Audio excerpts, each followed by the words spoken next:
WhatsApp guys, Sanjot Keer here, welcome to IFL। Jini dosa बना रहा हूँ आज। अब मुंबई की सड़कों पर कई 100 तरीकों के डोसाज बनते हैं और जीनी डोसा एक बहुत ही रिसेंटली पॉपुलर डोसा है। इस डोसे में एक मसाला तैयार किया जाता है डोसे के ऊपर और साथ ही में पनीर, चीज़, कुछ सॉसेज ऐड की जाती हैं और एक बहुत ही डिलिशियस डोसा बनता है। ये जितने भी अलग अलग किस्म के डोसाज बनते हैं, इनके लिए एक स्पेसिफिक तरीके का बैटर बनाया जाता है। वो बैटर घर पे कैसे बनाते हैं उसकी रेसिपी आपके साथ शेयर कर रहा हूँ और साथ ही में जीनी डोसा घर पर ईजिली कैसे बनाते हैं वो भी आपको बताऊँगा। सबसे पहले डोसा का बैटर तैयार कर लेते हैं। तो ये 200 ग्राम उकड़ा चावल यानी पारबॉइल्ड राइस अच्छे से धोए हुए हैं मैंने, वो ले लिए और साथ ही में 50 ग्राम उड़द दाल मैंने अच्छे से धोकर ली हुई है, वो ऐड कर दिए। साथ ही में 1/4 टीस्पून मेथी के दाने ऐड कर रहा हूँ फर्मेंटेशन के लिए। इसमें भी मैं सोक करने के लिए पानी ऐड कर रहा हूँ। पानी ऐड करने के बाद इसके ढक दीजिए। अब ढक कर इसको कम से कम आपको 1 घंटे के लिए मिनिमम सोक करना है। प्रेफरेबली 3 से 4 घंटे के लिए आप इसे सोक कर दीजिए। मैंने अभी इसे 3 से 4 घंटे के लिए सोक कर लिया था। आप देख सकते हो कि दाल और चावल अच्छे से सोक हो चुके हैं। अब इस पानी को आपको ड्रेन कर देना है, ये यूज़ नहीं करना है। तो मैं एक छन्नी की मदद से सोक किए हुए दाल और चावल को लेकर एक मिक्सर ग्राइंडर के अंदर ऐड कर रहा हूँ। सारे भिगोए हुए दाल और चावल को आप मिक्सर ग्राइंडर में ऐड कर दीजिए और इस स्टेज पर मैं इसके अंदर पानी ऐड कर रहा हूँ थोड़ा सा। अब आपको एक फाइन बैटर तैयार कर लेना है, इसको अच्छे से पीसना है। तो दाल और चावल को अच्छे से पीसिए। आपको बीच में कहीं भी लगता है कि पानी कम पड़ रहा है तो आप और पानी ऐड कर सकते हो। यहाँ पर मुझे लग रहा था थोड़ा सा पानी कम है तो मैंने और पानी ऐड कर दिया है और पानी ऐड करने के बाद आपको फिर से अच्छे से पीस लेना है। मैंने टोटल आधा कप पानी यूज़ किया इस बैटर को बनाने के लिए। अब आप देख सकते हो अच्छे से आटा पिस चुका है, एकदम फाइन टेक्सचर आ चुका है। इसी तरीके से आपको आटे को पीस लेना है। अब एक बोल के अंदर मैं 50 ग्राम बेसन यानी ग्राम फ्लावर और 50 ग्राम बारीक वाली सूजी यानी कि रवा ऐड कर रहा हूँ। साथ ही में आधा कप पानी मैंने यहाँ पर ऐड कर दिया है। अब एक विस्क या फोर्क की मदद से अच्छे से इन इंग्रेडिएंट्स को मिला लीजिए। ध्यान दीजिए जो बेसन है उसकी गुठलियाँ नहीं बननी चाहिए, एक लम्प फ्री मिक्सचर बना लीजिए। तो अभी मैंने अच्छे से इंग्रेडिएंट्स को मिक्स कर लिया है। इसके अंदर जो अभी हमने दाल और चावल पीसा था, जो बैटर बनाया था, वो ऐड करना है।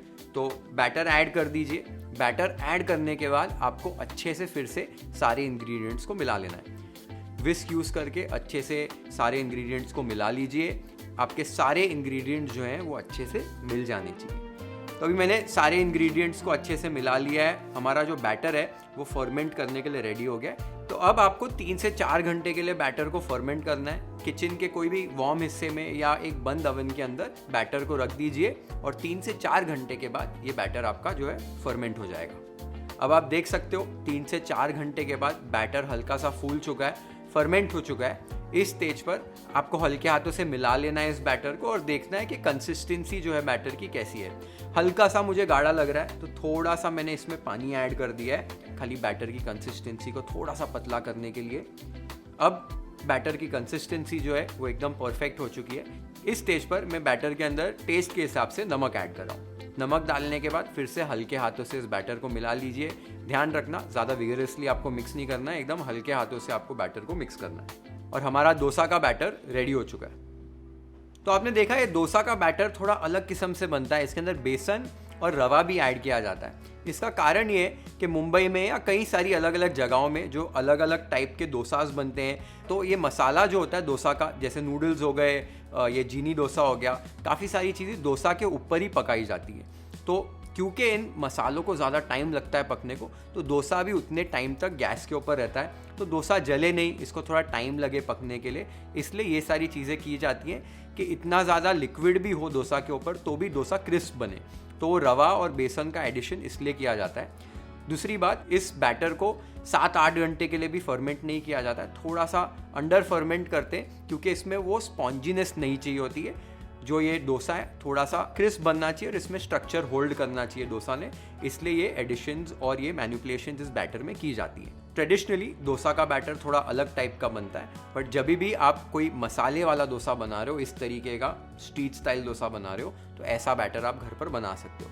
अभी नेक्स्ट जीनी डोसा के लिए जो मसाला बनता है उसकी तैयारी कर लेते हैं। एक पैन के अंदर 2 टेबलस्पून बटर और 1 टीस्पून तेल ऐड कर दिया है। बटर को अभी अच्छे से मेल्ट होने दीजिए। हल्का सा जब बटर गर्म हो जाए तो इसके अंदर हमें सब्जियां ऐड करनी है। 2 मीडियम साइज के चॉप किए हुए प्याज, 2 मीडियम साइज के चॉप किए हुए टमाटर, 1 चॉप की हुई कैप्सिकम और आधा कप कैबेज इसमें ऐड कर दीजिए। 4 से 5 टेबलस्पून सेजवान चटनी, 3 से 4 tablespoon tomato ketchup, 2 tablespoon red chilli sauce, taste के हिसाब से नमक, 1 टेबलस्पून कश्मीरी लाल मिर्च पाउडर, 1 टीस्पून गरम मसाला और थोड़ा सा ताज़ा कटा हुआ धनिया। ये सारी सब्जियां मिलाकर आपको अभी मिक्स कर लेना है अच्छे से। हाई फ्लेम पर कुकिंग करनी है।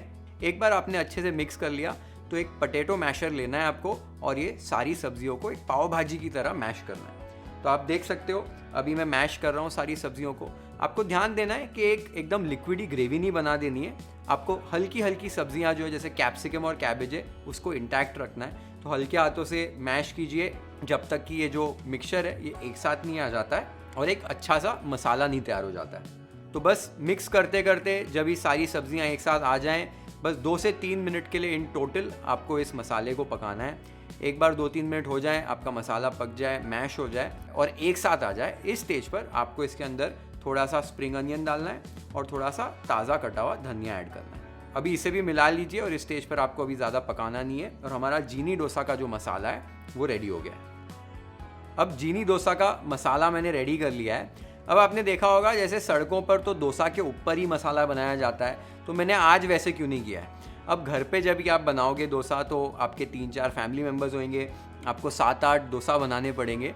तो 7-8 डोसा जब भी आप बनाओगे तो बारी बारी से मसाला बनाना घर पर प्रैक्टिकल नहीं है और टाइम भी बहुत ज़्यादा लग जाएगा। तो इस तरीके से आप जो मसाले का बेस है वो अलग से एक पैन में बना सकते हैं। और अभी जब भी आपको जितने डोसास बनाने तो इस मसाले को हम डोसा पे डालेंगे, कुछ और इंग्रेडिएंट्स इसमें डालेंगे और फिर हमारा डोसा रेडी हो जाएगा। तो वो प्रोसेस कैसे किया जाता है घर पे वो देख लेते हैं। तो मैंने यहाँ पर डोसा का तवा अच्छे से हीट करके रखा हुआ है। एक बार आपका तवा अच्छे से गर्म हो जाए, इसके ऊपर हल्का सा पानी छिड़किए टेम्परेचर कंट्रोल करने के लिए। देख लीजिए आपका तवा बहुत ज़्यादा गर्म भी ना हो और बहुत ज़्यादा ठंडा भी ना हो। अभी इसके ऊपर आपको थोड़ा सा बैटर ऐड करना है डोसा का और एक सर्कुलर मोशन से चम्मच से एक डोसा तैयार कर लेना है। तो अभी आप देख सकते हो डोसा हमारा एकदम परफेक्टली शेप हो चुका है।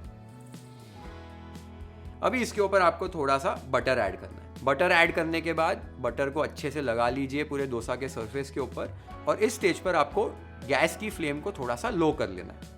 अब डोसे के ऊपर ज़रूरत के हिसाब से जीनी डोसा का मसाला जो हमने बनाया था वो ऐड कर दीजिए। मसाला ऐड करने के बाद इसको अच्छे से आपको स्प्रेड करना है, एक थिन लेयर बना लेनी है डोसा के ऊपर। अभी आप देख सकते हो मैंने अच्छे से फैला लिया है पूरे मसाले को। अब मसाले के ऊपर कुछ और इंग्रेडिएंट्स ऐड करने। अब मैं यहाँ पर पनीर ग्रेट कर रहा हूँ। एक लेयर जो है पनीर की ग्रेट करनी है, तो पूरे मसाले के ऊपर पनीर ग्रेट करके एक लेयर बना लीजिए। पनीर के बाद यहाँ पर मैं थोड़ा सा प्रोसेस चीज़ ले रहा हूँ। चीज़ भी आपको ग्रेट करके अपने रिक्वायरमेंट के हिसाब से ऐड कर देना है। तो यहाँ पर चीज़ भी मैंने ऐड कर दिया है। अब इसके ऊपर थोड़ा सा ताज़ा कटा हुआ धनिया डाल रहा हूँ, साथ ही में थोड़े से चॉप किए हुए स्प्रिंग अनियन के पत्ते ऐड कर रहा हूँ। मीडियम लो फ्लेम पर ही आप और थोड़ा सा पकाएंगे डोसा को। डोसा जो है आपका थोड़ा सा क्रिस्प हो जाएगा और ऊपर जो आपने चीज़ डाला है वो भी मेल्ट हो जाएगा। तो बस 1 से 2 मिनट के लिए यहाँ पर लो फ्लेम पर आपको डोसा को पकाना है, चीज़ को मेल्ट होने देना है। अब आप देख सकते हो चीज़ अच्छे से मेल्ट हो चुका है। इस स्टेज पर मैं एक करछी की मदद से डोसा को निकाल रहा हूँ। डोसे को निकाल कर आपको एक चॉपिंग बोर्ड पर या एक प्लेट पर ट्रांसफ़र कर देना है। अभी हमें डोसा को सर्व करने के लिए कट करना है। तो एक पिज़्ज़ा कटर की मदद से मैं 4 स्ट्रिप्स में इस डोसे को कट कर रहा हूँ। तो इस तरीके से लंबे लंबे स्ट्रिप्स आप बना लीजिए डोसा के। स्ट्रिप्स बनाने के बाद अभी आपको इस स्ट्रिप्स को रोल करना है। तो स्प्रिंग रोल जैसे बनते हैं उसी तरीके से डोसे की स्ट्रिप्स को आप रोल करके ऐसे रोल तैयार कर लीजिए। And let's plate the dosa YFL style.